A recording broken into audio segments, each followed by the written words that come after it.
Pero di ko pa rin talaga magets ano ba talaga yung paint firm liquid solution. So sa mga hindi nakakaalam, yan po ay liquid na hinahalo sa leather paint with the ratio of 1:1, no? So itong leather paint natin, nilalagyan po yan paminsan ng paint firm liquid solution pag gusto nyong mas matibay yung kakabitan ninyo. So example, sa midsole, pwede namang walang paint firm liquid. Pero minsan naghahalo tayo kapag sa tingin nating sasablay.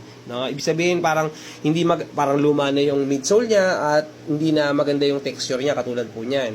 So minsan ginagamit din natin itong paint firm liquid solution kapag gusto mong maglagay sa mga alanganing material tulad po nito na parang rubber. Pisilin nga ito.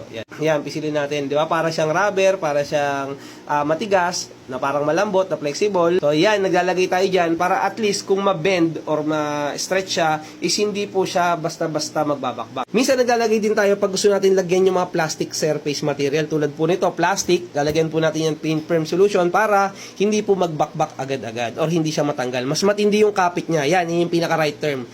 Pampatindi siya ng kapit ng paint, ng leather paint natin. So, dagdag na rin natin itong dalawa, yung thinner tsaka matte na finisher. So, yung thinner ginagamit pampalabnaw ng leather paint kasi paminsan may mga artist or mga restoration personnel na nalalaputan sila sa isang certain paint. Gusto nilang palabnawin ng konti, mas maging maganda yung fluidity niya. Yung fluidity ba English doon? Yung parang pagiging smooth no nung daloy ng kanyang paint, mabuting lagyan nyo ng konting thinner, konti lang, patakan nyo lang. At yung matte finisher naman, ito ay ginagamit pag tapos na mapaintan yung isang project. Tulad dito, tapos na mapaint, pwede nyo siya lagyan ng water-based finisher na matte. Meron din tayong semi-gloss, ayan, meron din tayong semi-gloss. Meron din tayong spray type na solvent-based, ayan.